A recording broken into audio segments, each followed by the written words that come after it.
Ona bataburiye amadekre barabivuga ariko sivyo honyene duhereye naho nyene ivyo biro biri hariho abahindura amajwi bakavuga ngo ngiyeho ngo ndabatera ubwoba atari n'umwe dushaka guhura jewe ndurira ingazi hera ngenda mu biro vy'iwanje nabo bakozi ntiduhura ubiravye ivyo bavuga jewe birampa.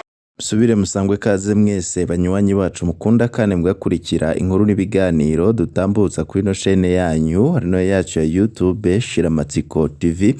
Umwanya we bigeze ko babiriko biragaruka ko cane irya nino nga mu gihugu c'u Burundi aho tugiye kugaruka ku makuru hagiye kwibanda kuyarabana cane na politike ndetse n'ibiriko biraba nga mu gihugu c'u Burundi. Turaza kwibanda ku ngingo irabana n'umutambukanyi w'umukuru w'igihugu c'u Burundi Angeline Ndayishimiye. Turaza kubabwira amakuru akomeye cane ateye ubwoba ariko aravugwa kuri uyu mukenyezi, ndetse tuze no kubabwira ku makuru akomeye cane nahambaye ariko aravugwa kuri juguruzuguru ndetse n'akajagari mu biro vy'umukuru w'igihugu c'u Burundi Perezida Evariste Ndayishimiye bivanye ku mutambukanyi wiwe. Mu buryo bw'idonido bw'iyi nkuru turababwira amabi yaranze umutambukanyi w'umukuru w'igihugu harimwo ugutera ubwoba abategetsi bamwe bakomeye cane n'ubusuma kuva umushingantahe wiwe ashitse ku butegetsi mu mwaka wa 2020. Ivyo bifise naho bihuriye n'ibiriko biraba kwinyinyurana mu bihangange vya CNDD FDD kuri ubu ngubu. Ndayishimiye atacyumvikana na bamwe mu bategetsi bafatanije kurongora igihugu c'u Burundi ndetse babanye no ku rugamba, aho ngo n'abagenerali Angeline Ndayishimiye atatinya kubaha amategeko ndetse no kubakora mu matwi. Muri kano kanya turaza kubabwira kugena Angeline yatabaguye dekre yagena Everine Butoyi yongera abomora urugi rwinjira mu biro vy'umukuru w'igihugu c'u Burundi ari nawe mugabo wiwe Perezida Evariste Ndayishimiye. Biriko birabera mu biro vy'umukuru w'igihugu vyose turaza kubigaruka ko muri no nkuru twabiguteguriye.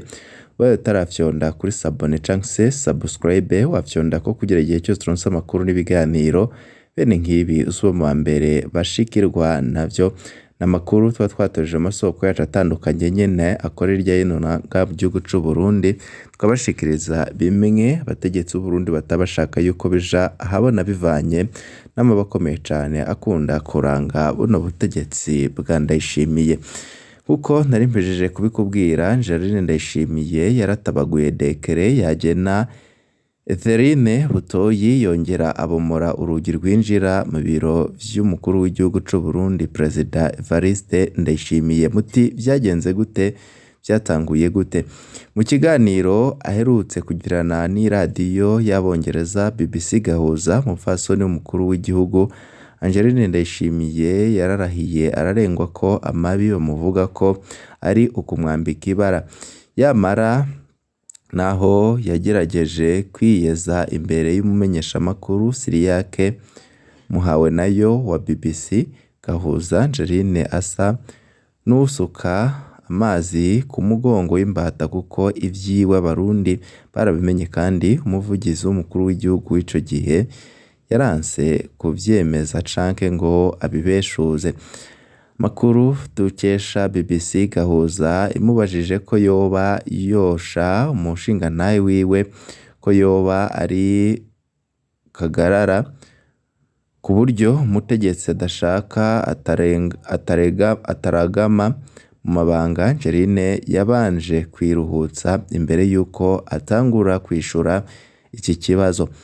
Tubutse yuko nyine hano mupfasoni w'umukuru w'igihugu yaridoze ku buryo biboneka neza ko amakuru yaciye kuri radio RPA ijwi ry'abanyagihugu mwaka 2022 yamusizemwo imvune ikomeye cane. Uti gute?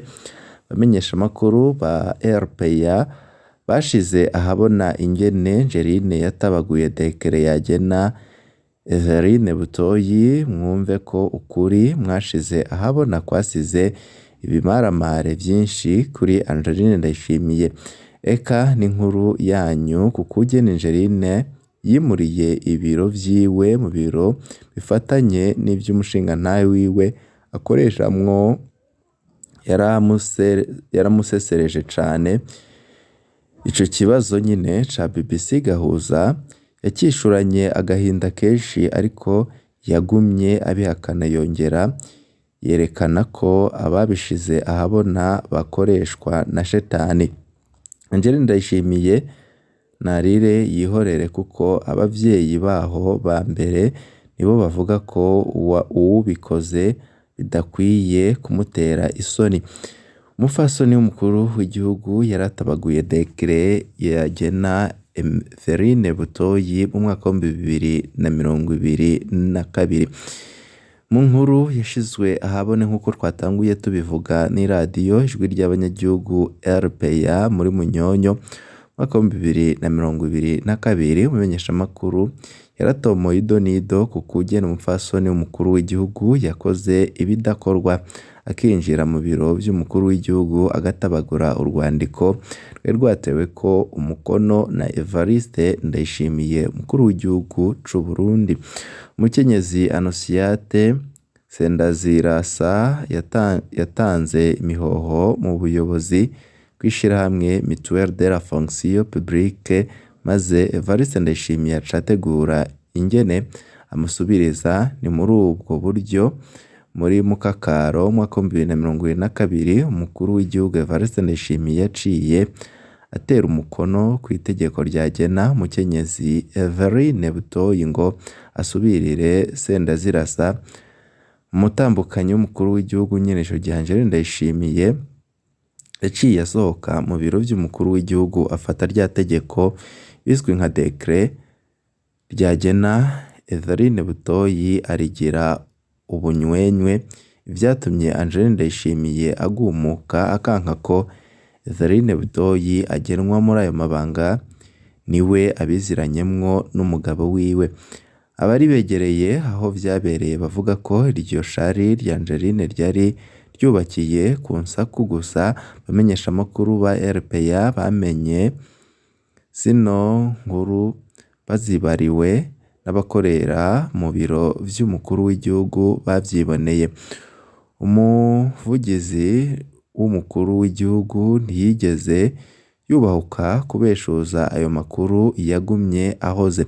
Angeline Ndayishimiye yimuriye ibiro aho mworohera gucunga umushingantahe wiwe, kuko nyine amasoko yacu n'ubundi abandanya abivuga kuri zuguru ibera mu biro vy'umukuru w'igihugu, cane cane bivuye ku mutambukanyi wiwe Angeline Ndayishimiye. Kuri ubu ngubu bamwe n'abandi bavuga yuko ari we arongoye mu vy'ukuri igihugu c'u Burundi. Angeline yabwiye BBC Gahuza ko ibiro vyiwe ataho bihurira n'ivy'umukuru w'igihugu, kandi iki kibazo nticabajijwe n'umumenyeshamakuru, ahubwo yadutse abivuga wenyine, kuko yari agitungujwe n'amakuru yaciye kw'iradiyo Ijwi ry'Abanyagihugu RPA. Yamara naho abihakanye inyuma y'imyaka 4 abikoze, abarundi baracavyibuka neza, ntahave yirya kara ngo baravyibagiye. Kanatsinda yaba wenyine ubwiwe umushingantahe wiwe canke abavugizi babo nta numwe yigeze abibeshuza, bisigura ko vyarimwo ukuri kwinshi cane. RPA rero yaratangaje ko umupfasoni w'umukuru w'igihugu yimuye ibiro vyiwe avyegereza iruhande y'umushingantahe wiwe. Angeline Ndayishimiye yategetse uwari umuhanuzi mukuru w'igihugu mu vya gisirikare kwimuka mu biro yakoreramwo kugira ngo abe ari we nyine ahakorera. Ni ibiro vyari bifatanye n'ivy'umukuru w'igihugu, mbere binafise indani umuryango watuma avyinjiramwo. Ibi bikumvikana ko Angeline Ndayishimiye yashaka gucungira hafi umushingantahe wiwe Evariste Ndayishimiye, nk'uko amasoko yacu mu biro vy'umukuru w'igihugu c'u Burundi abandanya abidushikiriza.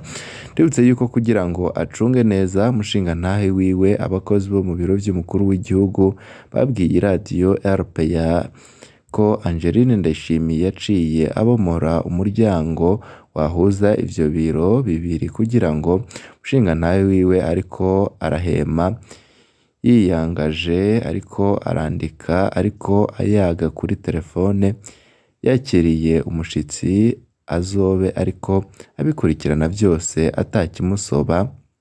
Mu nkuru zo hanyuma tuzobandanya tuyibutsa ido n'ido ku mabi yaranze umutambukanyi w'umukuru w'igihugu harimwo gutera ubwoba abategetsi hamwe n'ubusuma kuva umushingantahe wiwe ashitse ku butegetsi mu mwaka wa 2020.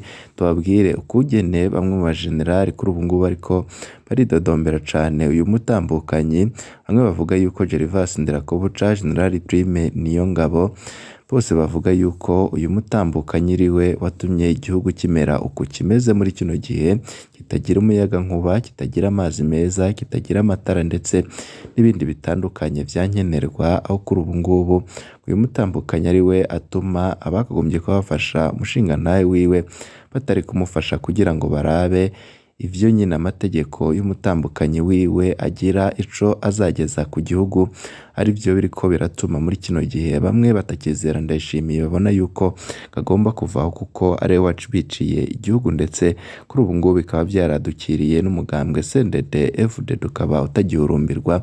Mu yandi makuru turi buze kubaha turaza no kubabwira ibindi vyinshi twaba twagiye dukura amasoko yacu makuru, ariko haravugwa mu birabana n'umutekano ndetse na politike n'ibindi byose bamwanyegejwe biba biriko biravugwa cane irya nino, turaza kubibashikiriza nimuze kuja kure. Bibe vyiza nivyo ndabipfurije.